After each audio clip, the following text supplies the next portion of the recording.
તો આગળ વાત કરીશું આનંદ મેળો નામના સાંભળતા જ મનમાં એક જાણીતી છબી ઊભી થઈ જાય છે। ફંડ એકત્ર કરવા માટેનું આયોજન, રિબિન કટિંગથી શરૂઆત અને અંદર પ્રવેશતા જ ખાણીપીણી, રમતો, રિંગ ગેમ, લકી ડ્રો અને ડાન્સ મ્યુઝિકનો માહોલ। પરંતુ શાંતિ મંદિર ખાતે યોજાતો રંગોત્સવ આનંદ મેળો આ પરંપરાગત કલ્પનાથી સંપૂર્ણ ભિન્ન રહ્યો। પ્રવેશદ્વાર તિલક કરીને આત્મીય સ્વાગત કરવામાં આવ્યું। પૃષ્ઠભૂમિમાં ગુંજતી ઈશ્વર સ્તુતિએ સમગ્ર વાતાવરણને આધ્યાત્મિક સ્પર્શ આપ્યો।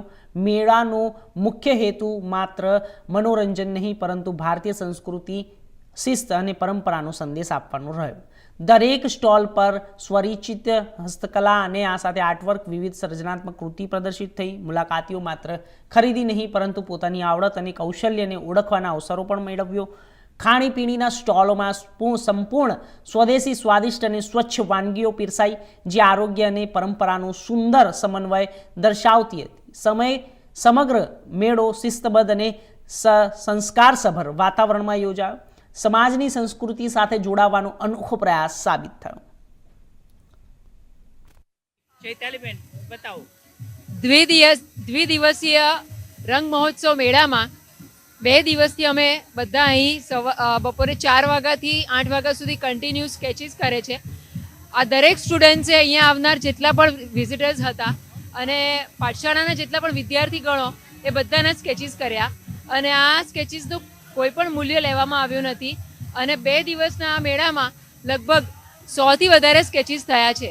Good evening. આજે હું શાંતિ મંદિર આનંદોત્સવ અને આનંદ મેળો, રંગોત્સવ મેળો તેમાં છું અને આનંદોત્સવ માટેનો જે આજે પ્રસંગ છે તેને માટે આપણે સ્વામીજી સાથે વાત કરીએ।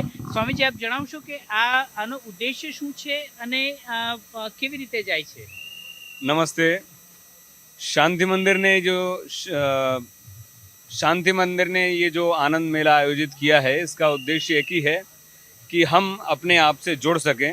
जैसे आप देखेंगे यहाँ वेलकम टीका और चंदन के साथ किया जा रहा है। उसके बाद अगर आप आगे बढ़ते हैं तो उसमें जो सनातन की कलाएं हैं वो आपको स्टॉल में मिलेंगी। उसके बाद और आगे बढ़ते हैं तो जैसे अभी फ़िलहाल में कीर्तन चल रहा है पीछे, वहाँ पे कीर्तन मिलेगा। और जो शांति मंदिर आश्रम है हमारा इतना बड़ा, वो आश्रम हमारी इन्हीं सभी चीज़ों को प्रमोट करता है। आश्रम के अंदर विद्यालय है, पंचकर्मा केंद्र है, गौशाला है, बहुत सारी ऐसी चीज़ें हैं।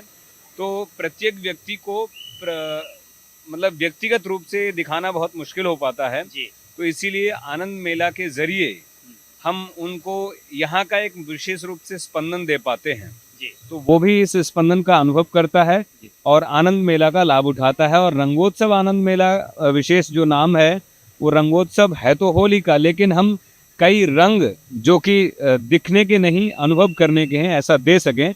तो ये हमारे पूज्य बाबा मुक्तानंद जी की परंपरा में श्री गुरुदेव जी, स्वामी नित्यानंद सरस्वती जी महाराज, उनका ये शुभ संकल्प रहा और इस शुभ संकल्प में कई बार आनंद मेला हो भी चुका है और भविष्य में कई बार आनंद मेला होगा और ये सभी के लाभ के लिए भी होगा। तो आप आइए आनंद मेला में, जब वो आपके पास सूचना पहुंचेगी आपका स्वागत। तो આગળ વાત અમરેલીની